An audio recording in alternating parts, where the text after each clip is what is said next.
Hello, my name is Kyle Power, and this is my presentation for MPA 580, Legal and Ethical Issues. This presentation, we are going to talk about Code of Ethics and how they relate to public safety and the industry that I have chosen as a career choice. I work as a Los Angeles County Fire Department lifeguard captain,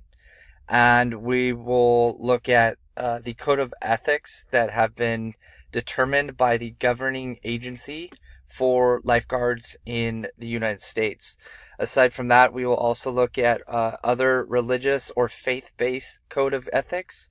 and look at the similarities between each. So the objectives of this presentation is that we are going to look at the Code of Ethics as determined by the United States Lifeguard Association, which is the governing agency that sets the standards for lifeguards for open water and ocean environments. And they have set forth a framework of a Code of Ethics for life safety lifeguard personnel. We will also look at the Code of Ethics in faith. Primarily, we'll look at Christian faith and look at the Ten Commandments and see some similarities amongst both industry standard code of ethics and also how it's relatable to faith-based code of ethics. And then we'll also apply some of the theories that keep resonating with me in my job and my position in public safety, which would be the virtue theory, utilitarianism, and then contractarianism, and as it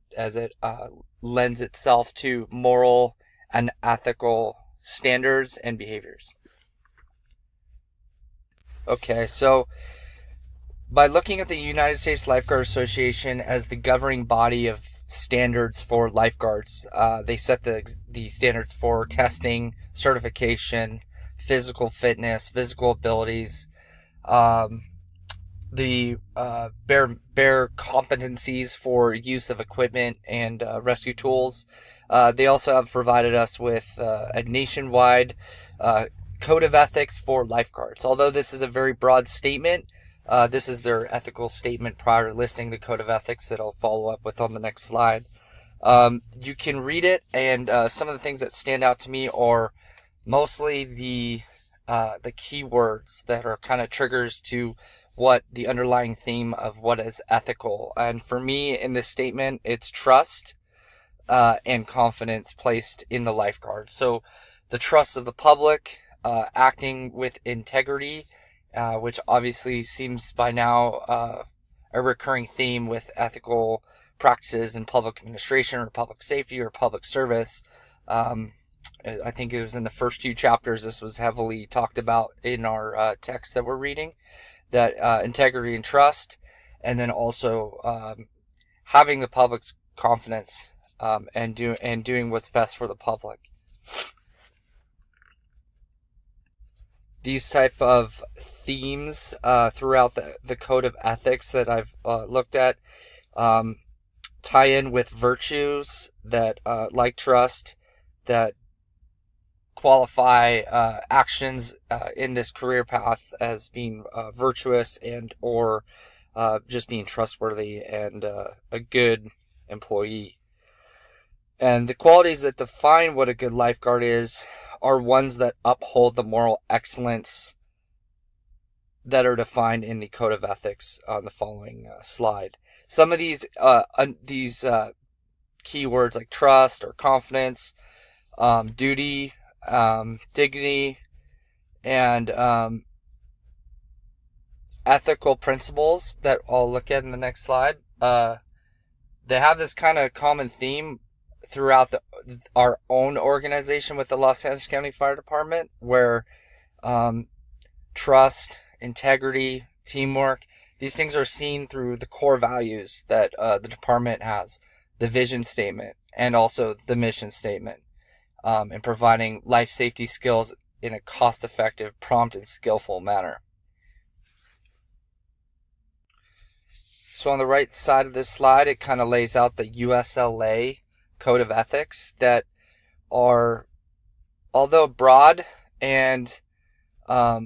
in the efforts to maintain integrity and dedication and accountability for one's own physical ability, these are kind of the things that map out what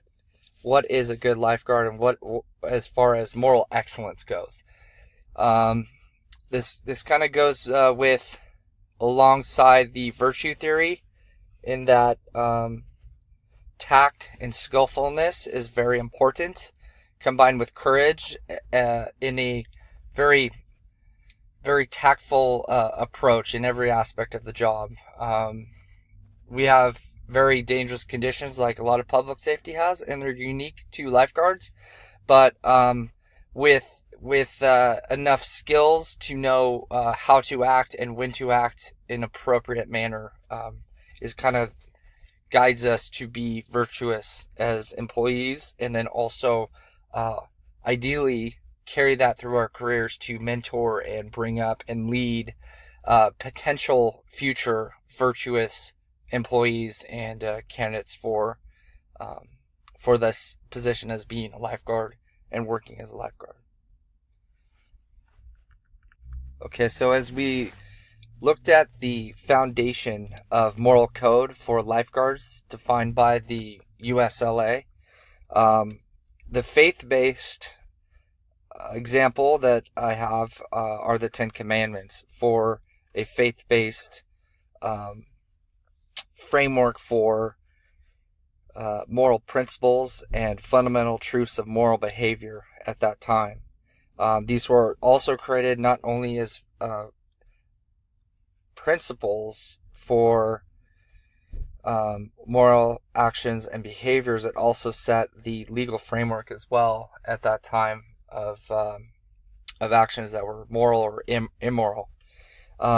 This kind of ties in with a little bit of divine command theory, with religious-based theory on ethical principles, that it was intuitive for humans, designed by God for knowing basically what is right and what is wrong, and through emotion and or ignorance, people would make mistakes and errors that would deviate from the intuitive behavior that was designed by God for ethical actions and ethical behaviors in humanity. So as I think about and watch and read about all the theories we've been covering, the theories that stick out to me the most that I can relate it to my profession or my personal life: virtue theory, utilitarianism, and contractarianism. Virtue theory I spoke briefly about in a previous slide, with being, striving to be virtuous in a manner that you are operating within the golden mean of being appropriate in all your actions, being a life learner, trying to coach and mentor people to bring them up, and which overall it creates a better organization and helps others also become virtuous. Utilitarianism, the common theme with that for the public good, the majorities of the public's interest is served through a utilitarianism perspective, that the efforts in public safety are addressing what's good for the most people, rather than singular or smaller interest groups. Contractarianism kind of resonates with me with my lifeguarding profession, as we rely heavily on teamwork, which sounds a little cliche, but we require that everyone that we work with is watching not only the people that are in the ocean and the public that are recreating, but are watching the lifeguards adjacent to them, so that when they need help and they have multiple victims in the water that they're trying to bring in, that their neighboring lifeguards can help them out with manpower and bring in the extra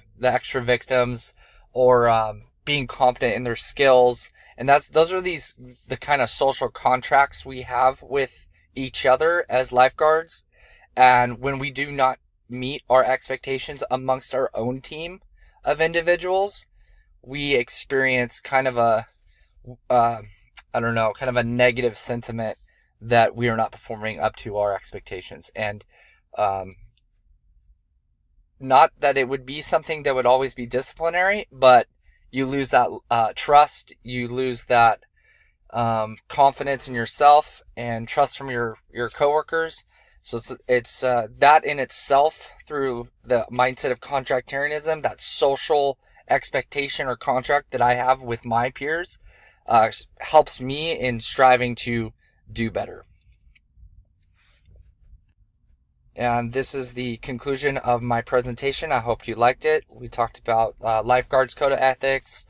Faith-Based Code of Ethics, and kind of talked about how I can relate some of the theories that we're talking about and we're learning about into the industry that I work in. And hope you enjoyed it, and thank you for watching.